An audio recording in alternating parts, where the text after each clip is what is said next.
This book is called Max and Maggie in Autumn by Janet Craig and illustrated by Paul Measle. Max and Maggie in Autumn. And this is the page that says what the two chapters are. The Falling Leaves is the first chapter, and The Perfect Pumpkin is the second. Chapter 1, The Falling Leaves. Autumn is here, said Maggie as she looked out the window. A cool breeze was blowing. Pretty yellow, orange, and red leaves were falling from the trees. One by one, the leaves floated down. Soon they covered Maggie's yard. This looks like a good time to rake, said Maggie. Maggie worked very hard. She raked until there was not a single leaf left on the ground.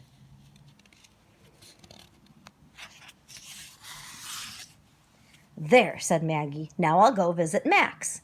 Max was Maggie's best friend. He may need help with his leaves, she said. Off Maggie marched. She saw one last leaf fall on the grass. I will be back for you later, she told the leaf. When Maggie reached Max's house, she could not believe her eyes. Leaves were everywhere. They covered the yard, they covered the garden, they covered the path. Max certainly does need help, said Maggie. She was about to start raking when she heard Max's voice. Stop, stop, he cried. Max was running down the street, huffing and puffing. Over his shoulder, he carried a very big bag.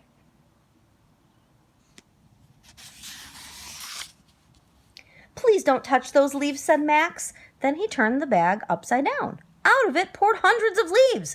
What are you doing? Cried Maggie. Now there are more leaves to rake. I know, said Max happily. Wait here, I'll be right back. Max set off with the bag. Maggie was puzzled. I like Max, she thought, but sometimes I worry about him.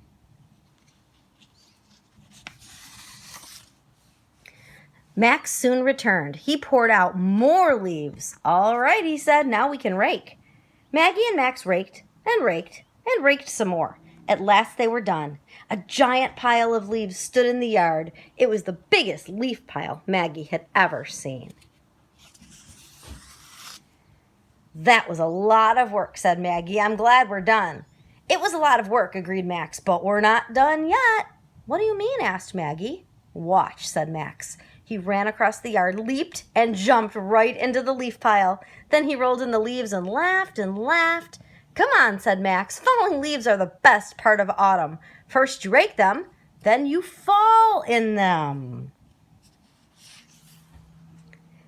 Maggie laughed. Then she took a running jump and landed in the leaves beside her friend. What fun, said Maggie. Do you think this is why autumn is also called fall? I wouldn't be surprised, said Max. And the next chapter is called The Perfect Pumpkin. One sunny autumn day, Max and Maggie were taking a walk. This is a fine day for it, said Max. For what? Asked Maggie.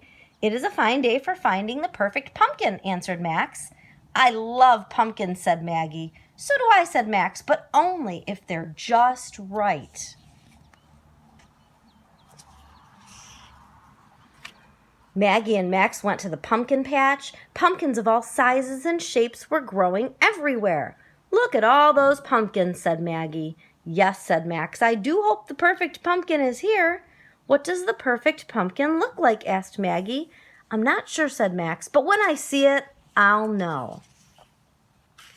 Max and Maggie looked for a pumpkin. How about this one? Said Maggie. She showed Max a round little pumpkin. No, said Max, that's too small.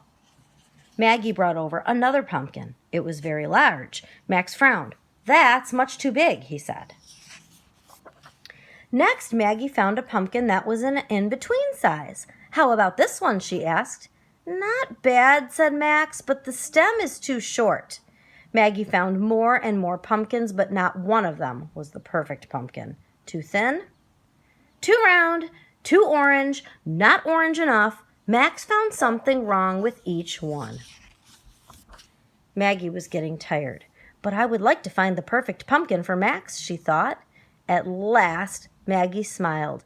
There, in a faraway corner of the pumpkin patch, she spotted a beautiful pumpkin. It was big, but not too big. It was not too round and not too thin. Its stem was not too short and not too long, and its orange color was just right. "I found it, Max," called Maggie. "Come and see." Max ran over. He looked at the pumpkin and he almost smiled. Then he saw a tiny brown spot on the pumpkin. "No," he said sadly, "it's not perfect."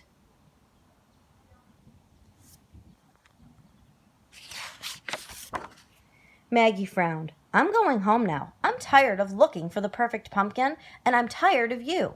She marched away. Max watched her go.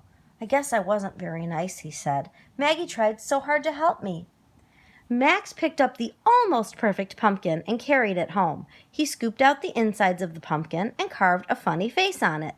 Then he used the insides to bake a delicious pie. Next, Max sat down and wrote a note. When he was done, Max gathered up the pie and the pumpkin. He brought them to Maggie's house and rang the doorbell. Maggie came to the door. "Hello, Maggie," said Max. He gave her the note. And it says, "Dear Maggie, here is a pie and a jack-o'-lantern for you. Thanks for helping me find the perfect pumpkin. From your best but less than perfect friend, Max." Maggie smiled. "The pie smells scrumptious," she said. "Let's have some." And they did. The end.